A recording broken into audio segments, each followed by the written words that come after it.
Hey everyone, welcome back to the Dairy Raid. And would you look at that? We actually have some game film to break down from a Badgers win over a top 25 program. Some film where, again, we lose another quarterback. It's a lot to take in, but there's a lot of good in this film, and it's showing how this offense can be more efficient, how this offense can fit the talent better.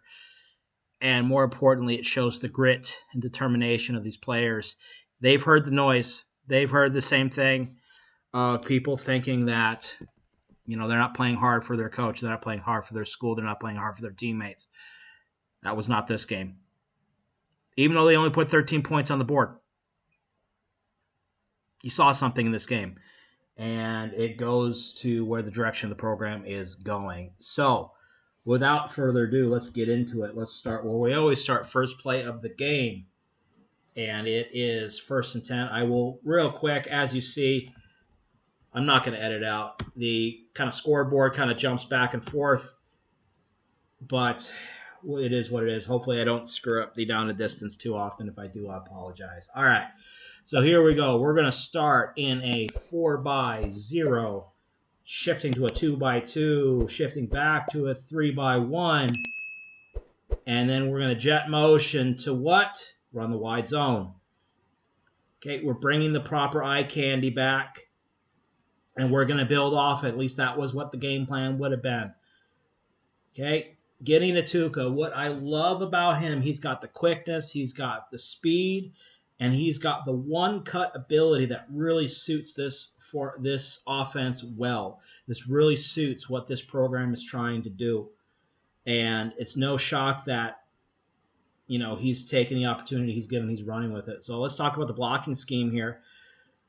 This can be kind of the issue, too, about maybe why Gideon hasn't gotten the playing time is, he's got this sharp one-cut ability, but his vision is not completely there yet. The reason why I'm saying this is if we look at how this hits, and, he's aiming play side A gap.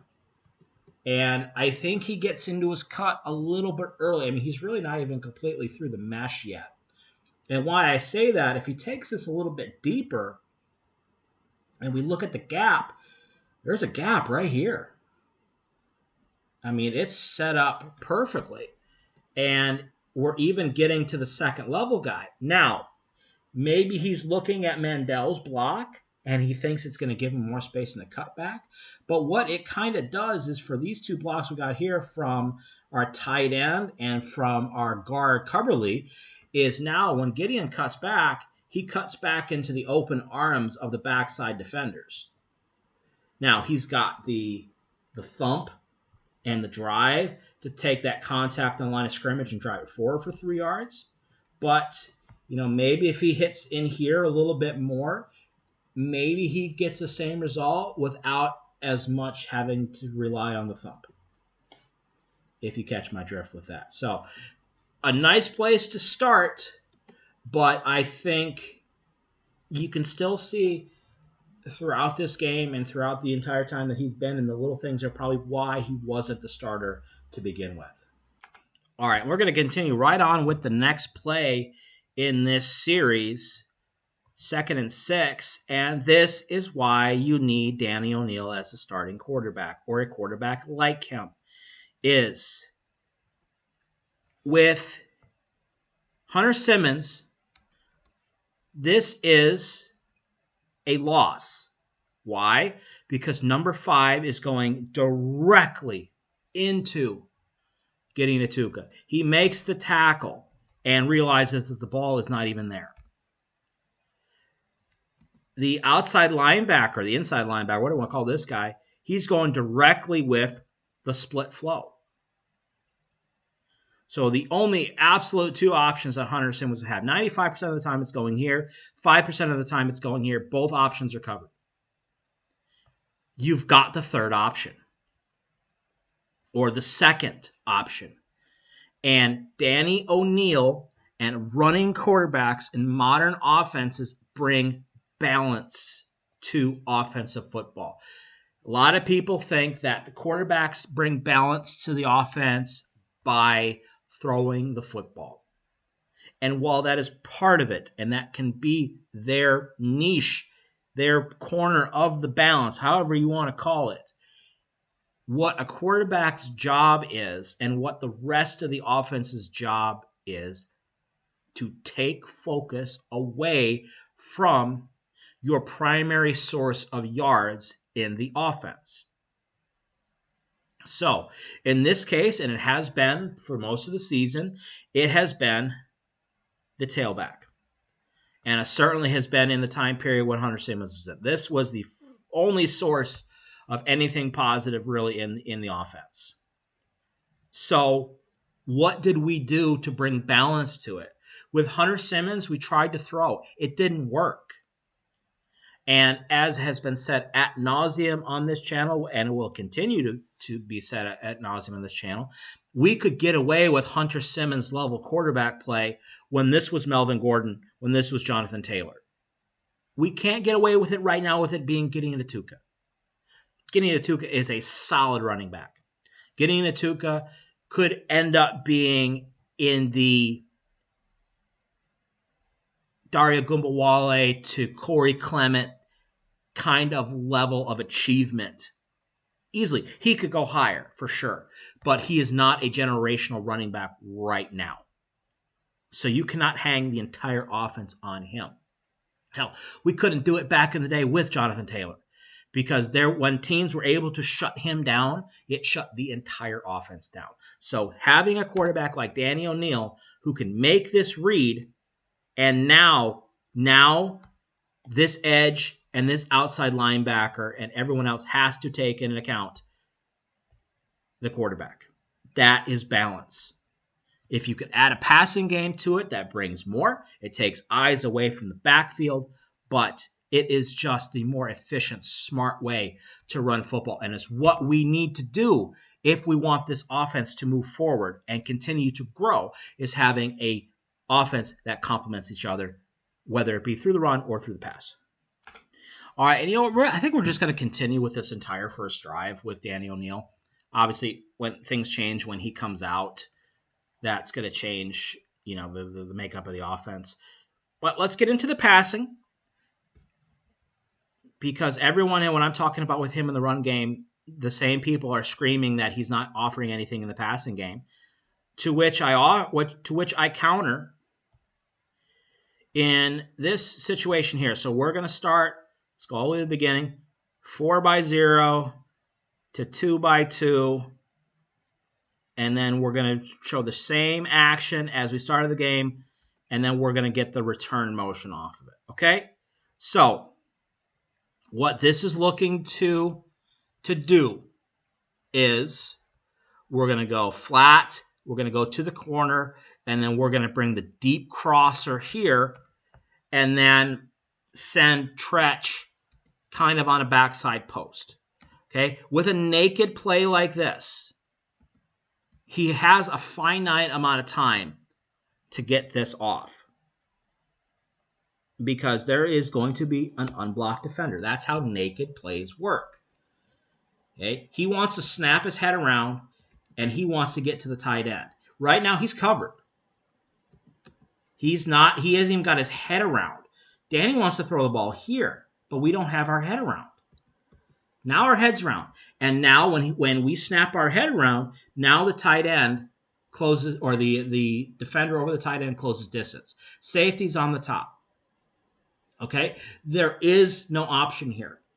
But it is the only thing he can really do, because he's running out of space to come back to the third option. Also, that is dangerous to come back here. He probably sees it in his peripheral vision, which is why he's trying to see if he can get this open. But there's nothing here. And this has been a pet peeve of mine throughout the entire season, is I don't like running these bootlegs to the short side of the field. because it doesn't give you much options. And there's just not a lot of space. If anything, if you want to run this play or something similar to this, what I would do is take this and flip the formation. Okay? And you run this zigzag motion, okay, and you get Tretch in the flat. You get Vinny Anthony on the burst corner, and then you bring a tight end dragging underneath. It may be the mesh area, and then you maybe have the second one up the seam. Okay, so it's kind of hard to envision here with what we got, but okay, Tretch coming into the flat. We get the receiver who would be out here. He would break in and to the burst. And then we bring tight end on a drag, tight end up the seam. Something like that, if you want to run it to the short side of the field, because the routes will get open faster and you can utilize you can not be hampered as much by the lack of space. Or, even better, you can flip this play and run it to the wide side of the field so he has time to go to his third option. He doesn't have time to go to his third option. He literally doesn't, because not only is he getting chased down by the flat defender on the backside, but you also have the edge defender on the naked side, but you also have this flat defender who's going to sink right here. He has no options. Okay, this is not Danny O'Neil holding the ball too long. Okay, he wants to throw it right here. He's not open. He is not open. Where he wants to throw the ball, he's not open. Now he turns his eyes. Now he can get in position to throw. He's covered. He has no option. I'm sorry. I know a lot of people want to say he's holding the ball too long or he's indecisive or anything like that. The decision is there. We're going to see it even more clearly when we get here. Okay, we're going to go. We want to snap our head around. Okay? How Danny sees this.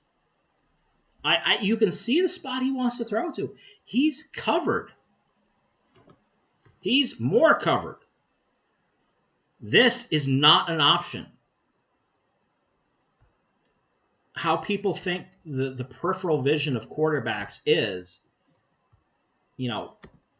if he's going to go there, he's got to go there now. But that's too early. He's got to give the tight end to here. But he's too covered.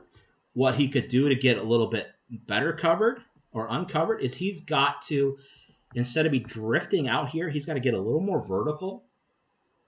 Get this flat defender or the safety who's down on him more in his back pedal. Here he's just able to turn. It's good coverage. Nothing more you can do about that. All right, moving on. We're going to get 2nd and 10.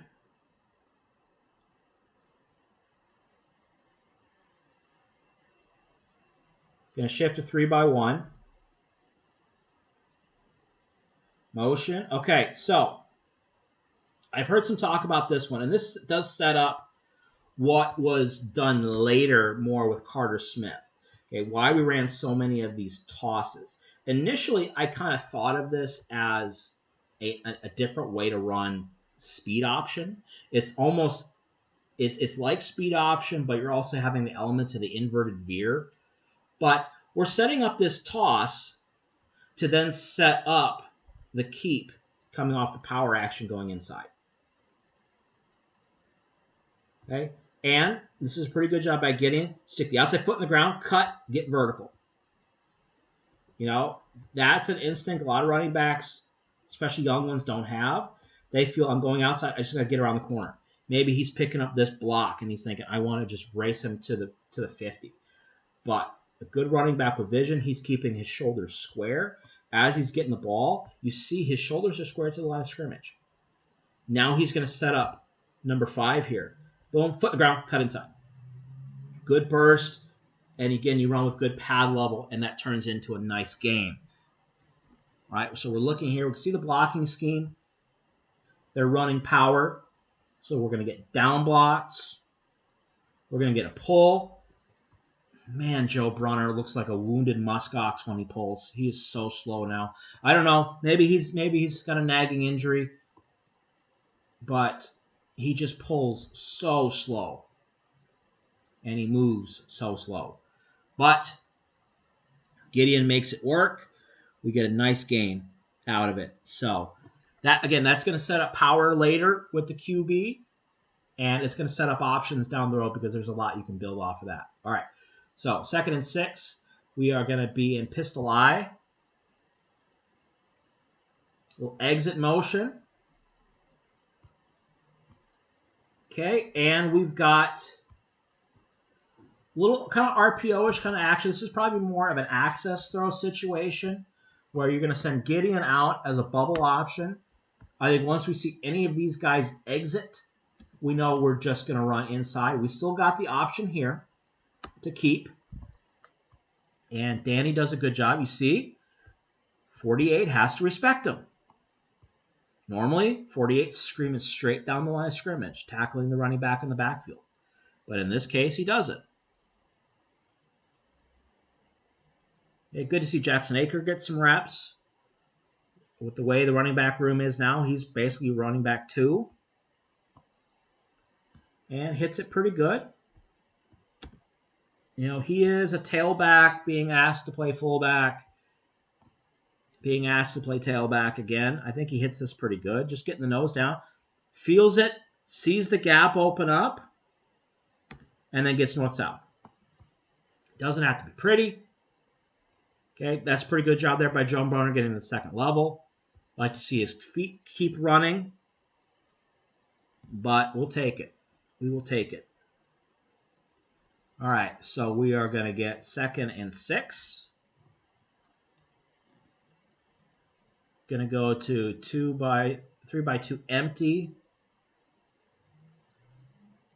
And we're going to run inverted veer with play action. Oh, sorry. We're going to run invert veer play action, and we're looking to get to this under route by Tretch. Now, unfortunately, what happens is I think, yeah, you can see Danny doesn't really catch it cleanly. I can't tell if he thought he could hand it off. I just don't think he caught the snap cleanly. No, I take that back. He sticks it out too far.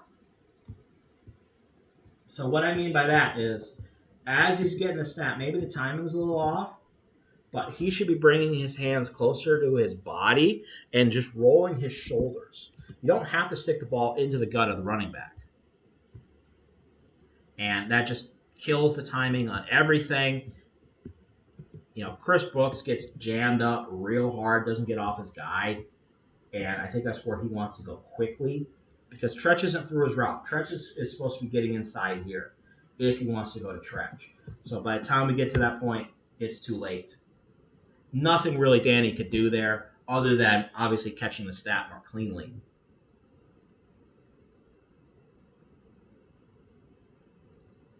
And in my Substack breakdown of this, I kind of thought that maybe this was more on Gideon, that, you know, he sells this fake a little bit too good, but you could really see it from the other angle if you look closely that this is definitely on Danny. More, you got to ride with the shoulders and the hips, not necessarily with the hands. You don't have to stick it all the way in. All right, so we're going to get in a 3rd and 6 situation. Okay, we're going to shift to 2x2. Little short motion, and we're going to go split flow. Okay, so now here, because they're anticipating the motion, they shift down, bring an extra guy down in the box. This guy right here is on QB contain all the way. He's squeezing, but he does a good job of squeezing, keeping the shoulder square, and getting vertical. Okay, there's not a lot Danny can do here because of just body mechanics. He's rolling to his left, throwing with his right hand. There's not a lot. This is a really tough situation to get the ball up and around this defender. And you really have to shorten the motion I mean, I think he does an okay job getting it out there. Maybe I always tell my receivers is never reach out with one hand. Always reach out with two because that inside hand is what's going to bring you closer.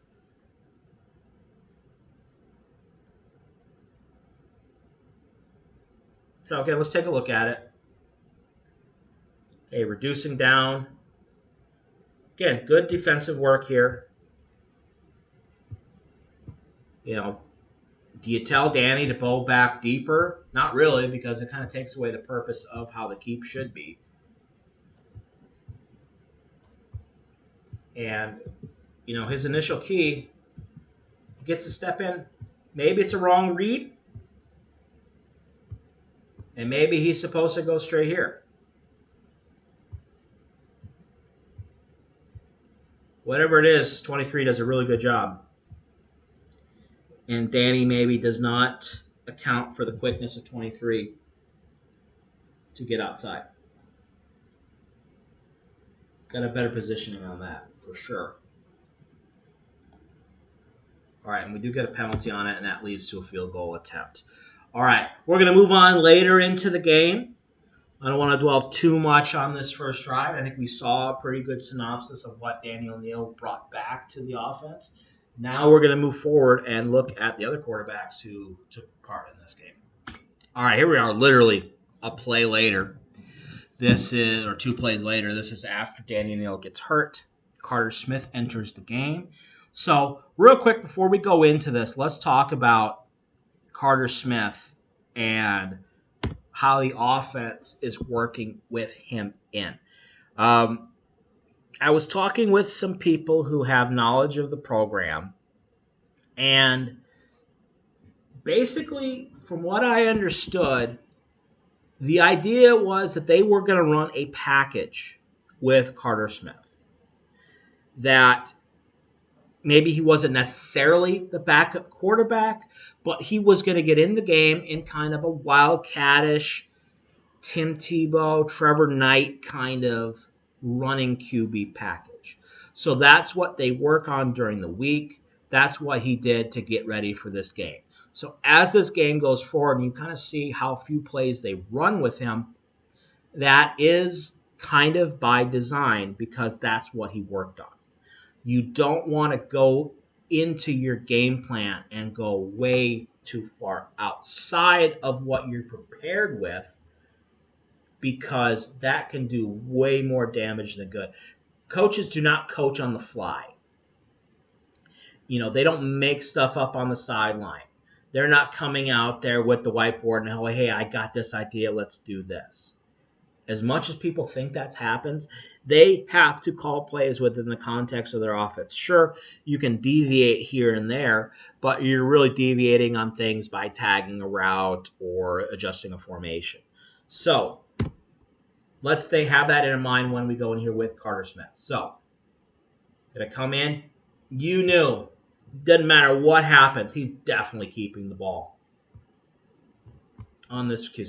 On this first play. One, if I'm running the ball away from number 5, I'm keeping it every time because, man, he moves like a muskox and just does not have very much vision. The big elbow pad and the visor and all that kind of stuff certainly doesn't help you in terms of quarterback play. Sure looks great, defensive play. So you get Jackson McGowan getting out there in front of him, liking seeing that. And again, you can kind of see this package that was put together with Carter Smith in mind.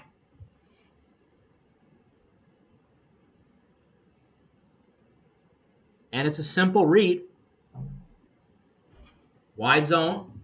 He crashes. We get the extra body. Nice block by Chris Brooks. Helps spring him. And a nice start to the college career of Carter Smith. He's excited. He's a fun kid to watch. He plays with a lot of passion. A lot of youthful exuberance, I guess. But so next up here, we're just going to continue on with this first series until we get a stop, is we go to the unbalanced look. And I have complained a lot about the unbalanced look throughout the season, partially because defenses have not really done much in terms of respecting the unbalanced nature. And therefore, we're not taking advantage of it on the offense. Now, Washington has adjusted formationally here to this unbalanced formation. But that's not where the advantage comes in. It's okay, now on the unbalanced side, on the back side of it, how are they defending it? And how Washington is defending it is they're putting their worst edge defender on the backside. So, what do? We come back towards them. They adjust, but they don't flow. So now that creates a ton of space. And we are one ankle tackle away from this popping. You're really going to see it from the end zone angle. How this gets set up. So again, you can kind of see Washington here. They're adjusted formationally, kind of how you would expect with, a tight end and a fullback. They got extra defenders, guys over the receiver. But outside of Riley Mahlman, this is the only defender. So we can take advantage of it.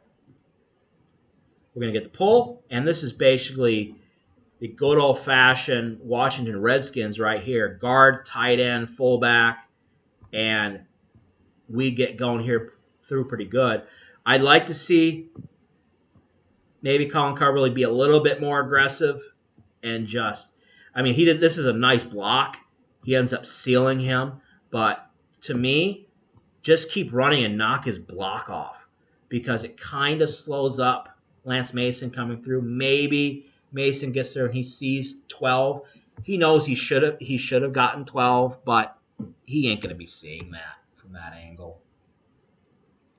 All right, we're going to go one more here, and then we're going to skip forward a little bit because, again, I don't want to be stuck too much on one.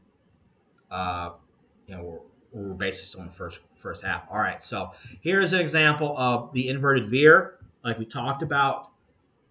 Shuffle, we're going to be reading this defender here. If he crashes, if he's got eyes on the QB, we're going to hand it off. Interesting that they ran it with the fullback. Again, maybe going against tendency here, which is interesting. Jackson Aker is a tailback being asked to play fullback. Let's be truthful about this. Okay, I like the little thing here. Ricardo still attacks downhill after he hands off. You can tell he's run this play a lot. And that frees up the edge. Nice block by Gideon Atuka. And we get the ball out in space.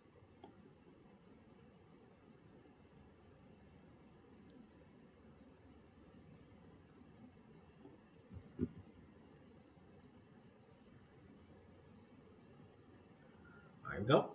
Again, Joe Brunner. Boy, you got to move faster. You got to move faster on that. Okay, some pretty good blocks on the outside.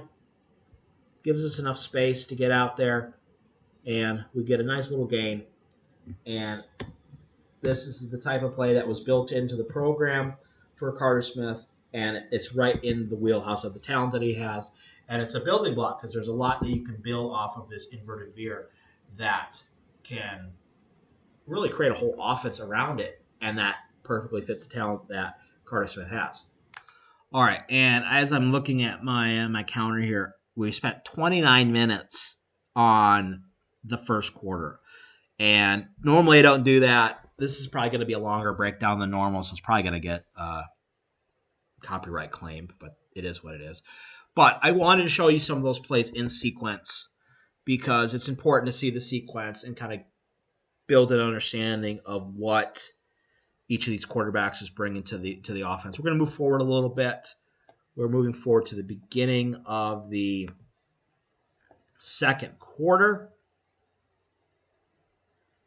Okay, we're going to come out in 21 personnel, 12 personnel, however you want to see Jackson Aker's positioning here. Like the formation. So here is the counter. here is the balance to the toss that we ran before. Okay, toss inside for QB power. Now, as I've been saying, I think that this can be turned into some kind of speed option. So there's a read component to this. It can set up play action, but you just get a good athlete. You get some blockers out in front of them. I know partially because it's a right-handed quarterback, and you run this action this way, so in case he throws, he's going the right direction. But I think Colin Carberry is a better puller, and I don't know why we run so few power plays with him in mind. So, all right, so off the snap here, you got to be a little quicker off the snap with the tight end, so number 10 doesn't get too deep, which affects the pull. But Carter Smith, nice quick, boom, and then just make sure you get the ball in the right hand. I like that he switches the ball to the inside hand. And you get a nice little gain. You don't want to see your quarterback getting popped like that. But, again, I love how excited the kid is. And, maybe he's playing with a little bit of chip on his shoulder. Maybe he's just young. Don't care. It's the energy that this program needs to go forward. All right, moving on farther into the third quarter. 3rd and 5 situation here. And we're going to talk about, obviously, Carter Smith did not have the banner game in terms of passing. Part of it, I believe, is with the game plan that was devised for him. And it also plays into, sure, Washington probably knew that they're going to play the mobile quarterbacks, but their defense is based off of how the offense has been working the last few weeks. So what I mean by that is we're going to be here in a 2x2. We're going to motion, and then we're going to come back with the split flow. Okay, this ends up being an incompletion because they're going to send a corner blitz off the edge. And they are really positioning themselves. The corner blitz, we give this look here to make the read. Okay, we bring the edge in to force the read. We bring the corner blitz to contain the QB, and then already we're ready for the tight end. And Carter Smith does the right thing here to just spike it into the ground. And it goes as an incompletion, but if you want to think adjusted completion, all this silly metrics that you can use, he did what he was supposed to on this play. Which is, okay, they took away with the corner blitz, they took away his ability to run, and now he has no ability to throw the tight end. He's trying to gain depth because he sees the corner, but he runs out of time. So it doesn't show up on the stat sheet that he did the right thing, but I would rather have him just spike this than force the ball into a bad situation leading to a turnover or worse. Okay, another 3rd and 5 situation. Another example of kind of running out of time. But let's see how this runs. So they're going to motion to the 3x0 or 4x0. We're going to run split flow, and this is straight sprint out. Now, you notice throughout this game with the passing with Carter Smith, they didn't give him any straight dropbacks. And again, I think it was by design because later we run essentially a QB power off a very similar action. And in this situation here, I think Carter Smith can be a little bit quicker with his decision because honestly, for me, the first read is going to be probably here. If he's supposed to spray out, if he's supposed to go to a short corner, it's kind of hard to tell. But as soon as there's collision here, again, it's 3rd and 5. As soon as we get collision here, I'm going here. Like right now, I'm going here. The player who's supposed to be covering Lance Mason here, he's coming through the weeds here because he's following him on the motion. Okay, he's got a long way to go. Get him the ball here. He catches it. He turns the corner. Maybe 12 impacts him right after he makes contact or after he catches the ball. Maybe. But you are then going to give Lance Mason the chance to turn upfield. I think he waits a little bit too long here. Not even a little bit. He waits way too long to get the ball out in this situation. It's 3rd and 5, and he's not giving him the opportunity to make something happen off of it. Now, he makes the correct read, for sure. This is killed, and, I mean, Tretch is more clearing out than anything, but there's no chance he's throwing this ball. So, as soon as this collision happens, I'm throwing the ball. Give Lance Mason the opportunity to turn out of the catch. If he does that, maybe he has an opportunity to gain an extra yard or two, or you break one tackle in a man coverage situation like we had in these guys on the outside. Maybe it pops for something bigger.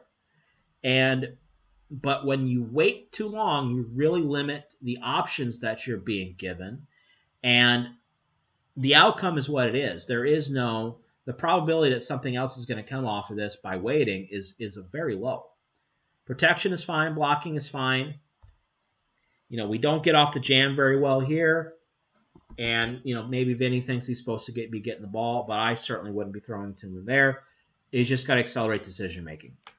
Okay, again, I said I didn't want to be doing so much, in a row, but here we are in the very next series. And talking about the decision to put Hunter Simmons in for this essentially not a 2-minute drill, 35-second drill. Okay, 2 reasons why we're doing this. Or the simplest reason there is for this, I don't even have to go into both reasons, is Hunter Simmons knows the 2-minute drill. His playbook, his game plan that is built around his play set has more options in the passing game. We need to get more chunk yardage on this play if we want to get into field goal range. So, while Carter Smith has playmaking ability, his knowledge of the 2-minute drill, the game plan around the 2-minute drill did not involve him.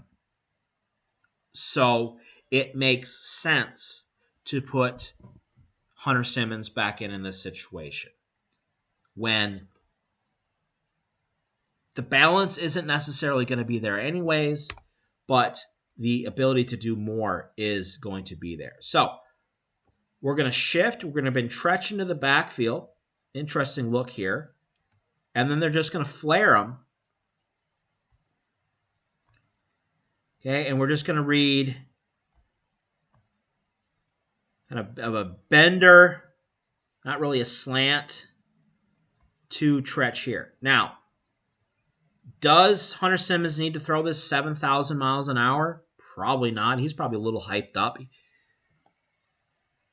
It doesn't really give our receiver much options in this situation. And given the down and distance and the time we are in the game, we are now going to have to burn a timeout to get this ball inside. Am I against the read on this? Probably. I mean, it's fine. If he's got timeouts to play with, fine. But he's not really given Tretch much options here. It's a good catch. I mean, that ball's rifled in there.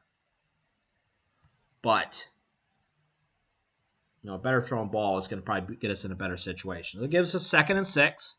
Okay, we're going to save that last timeout. That we're going to, as you see, we're going to burn it on this play. We're going to play action. Sorry, no, we're not going to play action. We're just going to run the ball. Okay, we don't get out of bounds. Probably setting ourselves up for a field goal here. but not necessarily a fan of the idea of running this here. But, I mean, does this have RPO off the back? Not really. It should. Because I think if you throw a slant here to a glance, seam, slant, whatever here to Tretch as a touchdown. Because, again, nobody on the defense respects Hunter Simmons in the run game. So you just see how much of the defense is. As soon as they see the ball empty hands, we're collapsing the ball. So now we got to use it the last time out.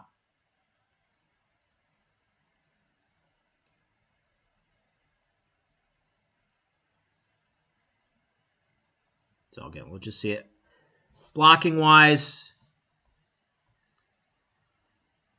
Heinzen kind of gets stood up, but we're able to get around him. Brunner gets to his guy, but just kind of walls him out. I mean, Gideon really should be cutting here. This is not a really declared, gap, but the space is more here. And because you don't have much speed on the left side of the offensive line. So that brings us to 3rd and 5. Come on. 3rd and 5, 23 seconds left, no timeouts. 31-yard line. 43-yard line. 3-by-1. Are we going to build off of what we've been doing so far? Okay. I like this little under. Okay, it's basically a pick. So we're going to send Tretch to the corner. We're going to send Mason on a little return. We're just running this little pick to try to get Chris Brooks. And man, he is about 6 inches away from this just popping for a big play. I mean, it gets us the first down, gets us into field goal range. It's a nice throw. I will give Hunter Simmons credit where he deserves it.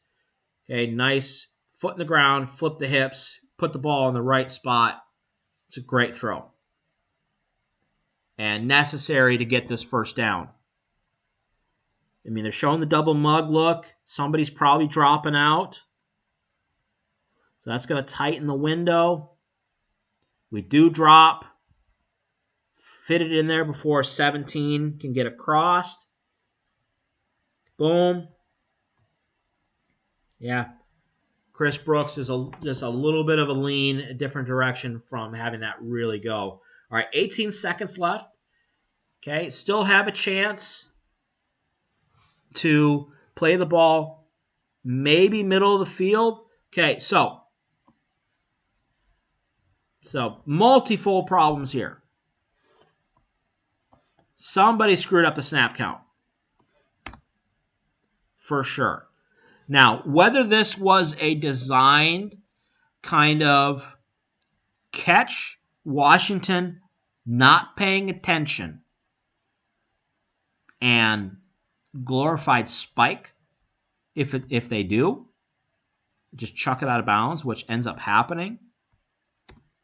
But there is definite miscommunication because the receivers are not ready. None of the receivers get into their route at all. So what ends up causing this to be illegal man downfield is, I am pretty certain, just by, again, looking by how everyone comes off the line here, nobody on this side knows what's happening.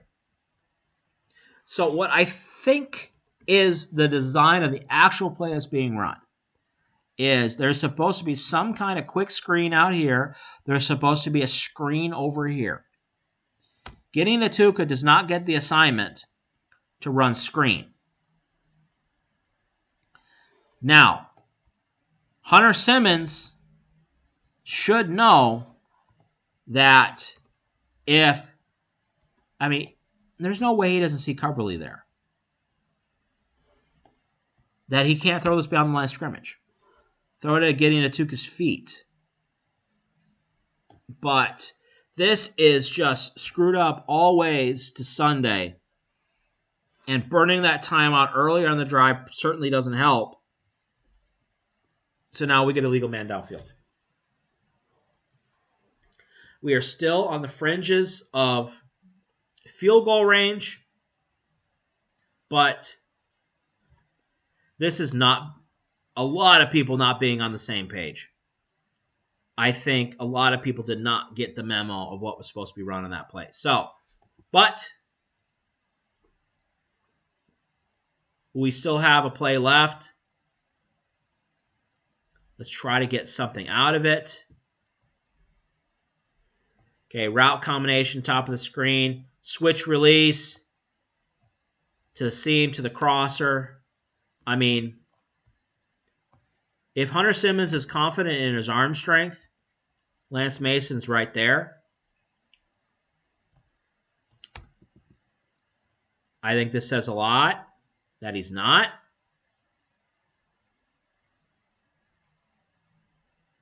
Boom. I mean, he's there. I think so. Pass protection, is it good? I mean, Emerson Mandel definitely gets stood up. We'll look at it from the box here real quick.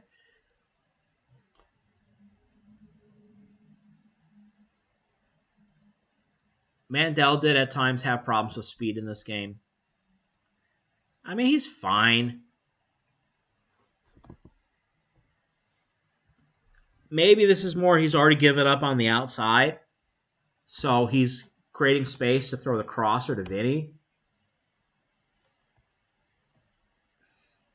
It's behind him. It's low.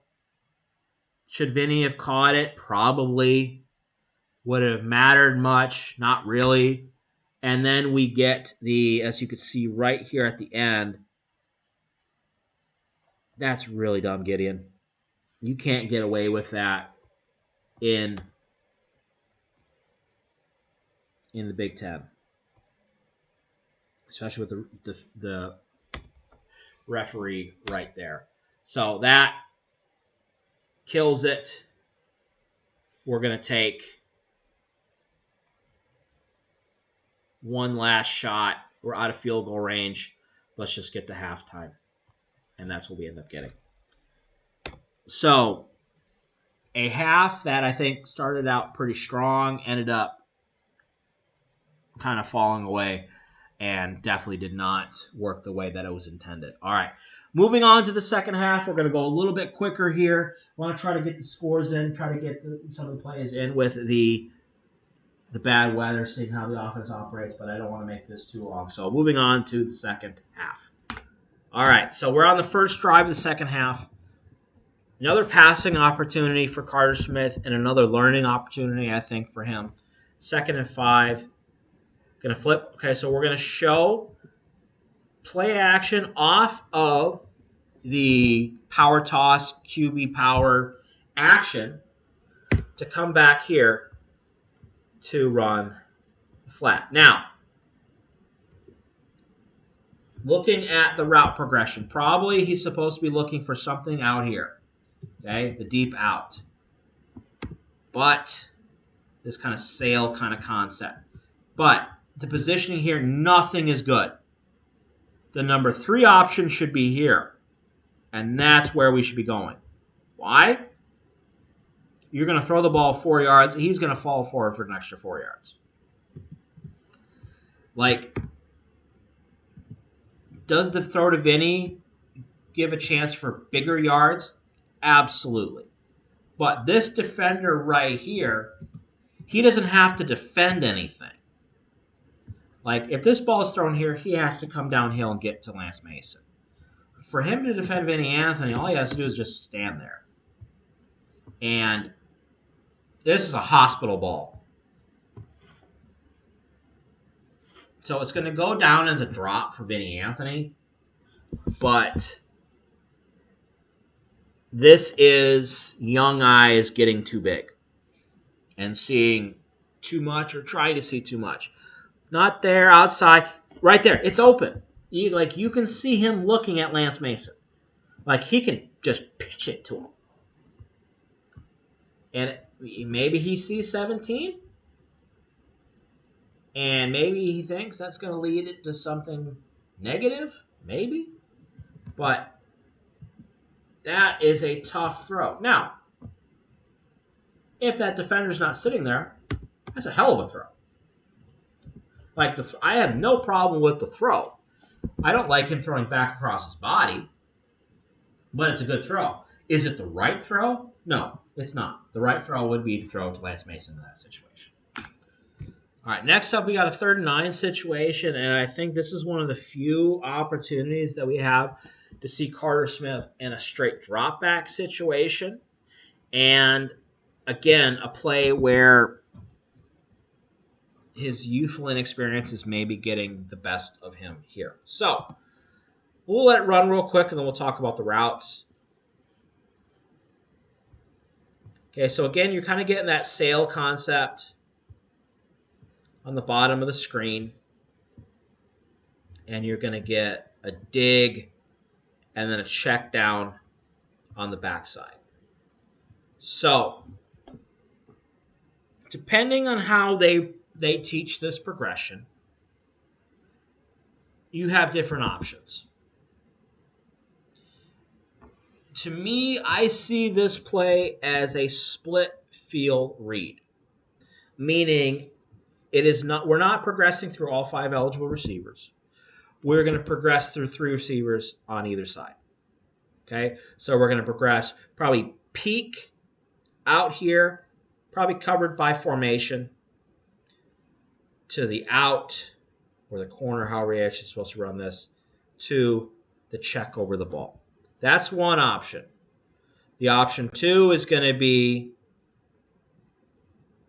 here to maybe here, or it's going to be here to here to here. We can see where the eyes kind of go on this. And we'll let it run. Okay, so 1. He's kind of going 1 to 2. Okay. And that's fine. There's pressure, kind of. And he gets the ball to the right person. He throws it behind. Maybe. Okay? With the way he's moving in the pocket, that's definitely going to cause him to throw that way. Now, I want to go back to here. I would like to know why we're looking this side of the field to begin with. So if we're thinking 1 to 2 to 3, he's going to set over the ball. We've got 1, 2, 3, 4, if we count this edge guy, at least 3, 4, 5, whatever, over 3. Depends on where these defenders goes, and depends on who's supposed to go with the sit-down route. Like, the first read here for me is killed by formation. He wants to settle in back through here. We've got a hooked curl defender. We've got a high defender. We've got a low defender. Any kind of contact here, that's dead anyways. So we're going to go here right away. Front half, we can make this decision super fast. We can make this read faster. How can we do that? We can put accelerators into it. So already, 1, we peek outside. That's covered by formation. Okay? I want to put my eyes right here. Watch how he releases. As soon as he widens, if I'm looking here at Carter Smith, as soon as he widens, I want to be looking to go here. And you can see how quickly he's ready for the ball. Boom, right there. Put my eyes here. Widen step. Okay? If my eyes were over here to begin with, as soon as he widens, I readjust the feet right there, and I'm looking here. There's a lane for him to see it. There's a lane for him to step off if he needs to. He sees it. He sees it faster if he reads this side. Because the defender that we're reading, off of the first step, we know where we're going with the ball. As soon as he widens, boom. We don't have to make this read to go here. We go directly here.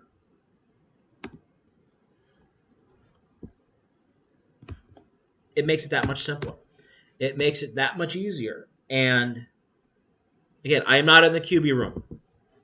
And if somebody who is in the QB room can tell me that I'm wrong, I will be 100% wrong. I will be happy to be wrong on this. And then just say he's got to throw the ball in a better spot. His movement in the pocket was fine. No questions on that. But I think if you add accelerators to that play, we are going to pick up yards faster. It's going to be easier to be caught with the throw. And we're moving on with a completion instead of an incomplete. All right, moving on. We are in 2nd and goal. And in the 3 tight end personnel group here, single receiver. And we're going to run shotgun big boy football here. We're going to down block. We're going to get our guard outside, setting the edge. This is this is wing T down for me. Playing fullback in the wing T. I'm Carter Smith right now. I'm falling behind those blocks. Okay? It doesn't change. Tell me how this hits any faster under center. Nice edge set. All we've got to do in a situation like this, with the angles we got, all we've got to do is get these edge guys. That's all we need. And then we get the kick out. Now Gideon want to keep running. Don't slow down in there. Just keep running through. Trust me, the defenders will come to you. You don't necessarily have to go to them. Great positioning here. Great block by our tight end and our fullback. Get Brunner on a safety. Not much you could do there. And we get in the end zone. Finally, get a touchdown. And tie ball game. Whole new ball game. The weather's turning on. It's turning into Wisconsin football. We got to be able to finish this out. Let's see if we get there. All right, I think what we're going to do here is we're going to go through the last sequence of plays here that leads to the game-winning field goal, and I think we're going to call. We're already pushing an hour. We're going to definitely be over an hour by the time we finish this. But let's see how this last real positive sequence goes. So, going to run QB, GT power. Okay, Brunner getting around the edge, controlling, nice block by Riley Mallman to really spring it.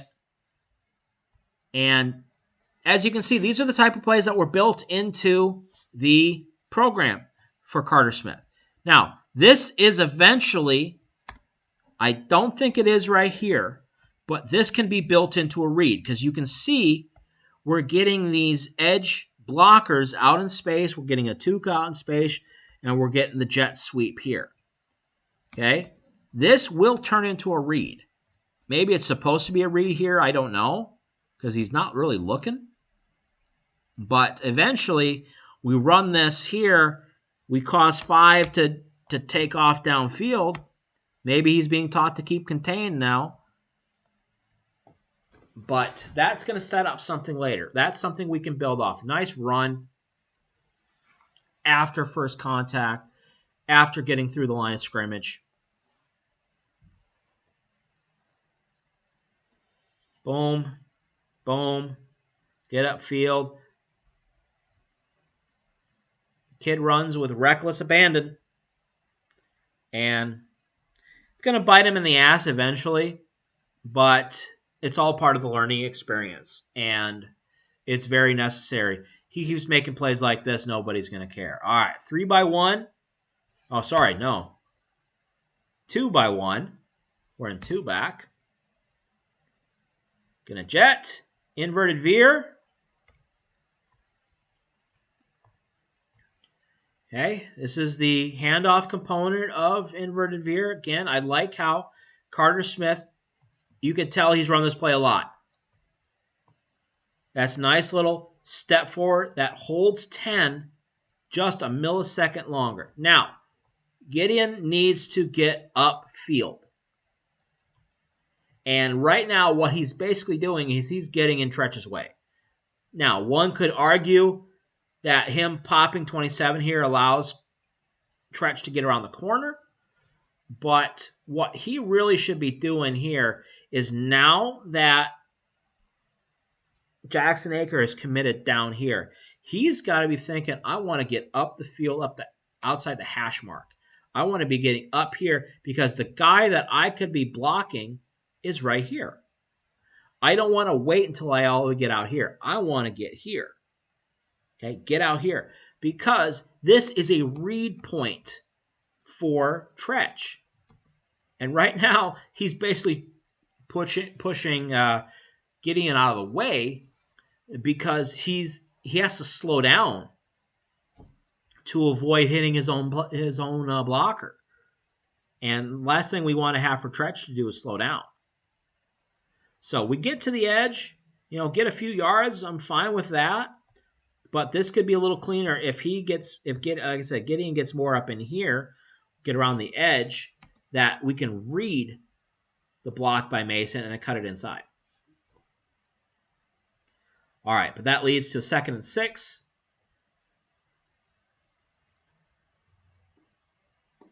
Okay, 2 by 2.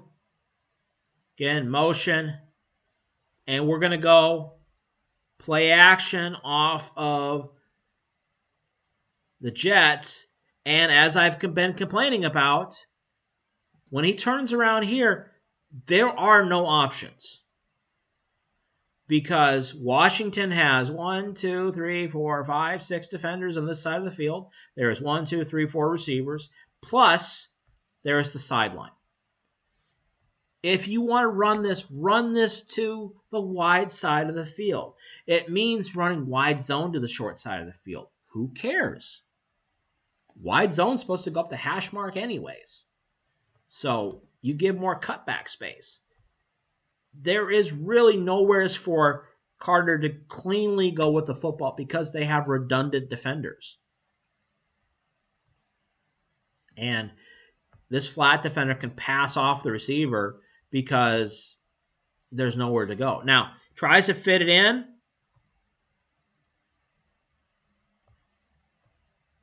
I like the attempt, but honestly, I think maybe he gets a little bit lucky. But when he gets here, there's nobody. So he's got to go probably 1, 2, 3. 1, 2 at least, and then 3. I mean, he's not going to gain anything here anyways. There are no options. And there's not enough space for options to become open. Boom. 1, 2, 3. And then as he's throwing, he gets that flat defender coming into his hands. We're not open here anyways with Steck. So, yeah, I don't like the situation anyway. I don't think it was a fantastic throw, but he had nowhere to go. It was best he could do with what he had. All right, 3rd and 6. Split foot wide zone. And now we miss a block. Okay, and it has been something that has been happening throughout most of the game. We haven't had many examples of it, but by this point, again, it's pretty obvious here. Okay, so when we're running, we're going to run wide zone going to our right on the computer screen, the left of the offense. How are we blocking this? How are we setting this up? Okay, in my world, we're going here. Okay, get him running upfield. I'm going to arrest his movement here. Maybe work to his outside shoulder. So then Cubberly can either take over or slingshot to the 2nd level. And I'm here. And I can run him. And I'm here. And I can run him. Okay? That creates a natural cut point right here. Right up the center's butt. Okay? And what happens is Well, Emerson Mandel is just too slow coming out of his stance. Flat out. This defender is sitting right in the gap. So, he has got to make a determination. And for me, I would rather have him go more directly in than try to open and get underneath. That's a long way for him to go. Cubberley does what I thought he would. Slingshot to 17. But we've got to stop his lateral movement. That is the key part to the backside of wide zone. And I'd rather take basically inside zone steps on him to get some kind of momentum upfield. We can't let him cross. Again, that ends up killing the play. And unfortunately, that is going to be where we are going to end. Okay, this video is already over an hour. My Substack breakdown is over 2. So if you want to see more of the last 6 minutes of film, the last 10 minutes of the game, where it is just kind of a match of attrition, just kind of going back and forth, not really doing much, I encourage you to watch there. But I think we've seen enough of how the offense worked against Washington. It was not pretty. It was not designed to go the way it went. I think Carter Smith did a good job going above and beyond what he was supposed to be doing in this game. He's got a lot to learn, but that was the plan. Let's be brutally honest with it. The plan for Carter Smith was to redshirt.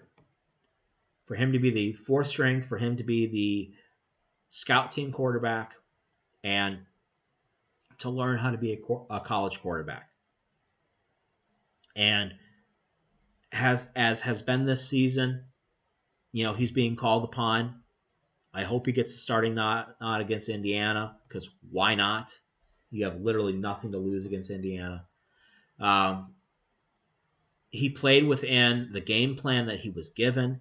You can obviously tell he was not given a lot of plays to work with. That's by design, because you can't anticipate that your starting quarterback's going to get hurt. And people are saying he had a nagging Achilles injury, and that led to him getting hurt. He got hurt on contact. I think people need to really be smarter when they're thinking about stuff like that. He didn't tear his Achilles running up the sideline. He didn't tear his Achilles on a cut. He hurt his Achilles getting hit. And if the medical staff at UW, including their director of sports medicine, who has been there for almost 30 years, in conjunction with the athletic training department, thought he could play, he could play. Can't blame it on Brady Collins, and you can't blame it on Luke Fickell. They asked the question, can he play? If the answer is given yes, he can play. That's how it was. That being said, I think Carter Smith did a good job. I think he's going to get a lot of playing time against Indiana. I hope he starts. We're probably going to see Hunter Simmons at times as well, but there is a bright future. Carter Smith can bring balance to the offense. If he can bring more in the passing game, he can learn, then the sky's the limit for this offense, because he has the right mobility, has the right mentality to bring this offense forward in 2026. All right. We're going to end it there. So this video is under an hour and 10 minutes. Get an extra long one this week. Might mean the defensive one's going to be a little bit later. But anyways, thank you for watching as always, and we will see you next time when we break down the Badgers defense against Washington.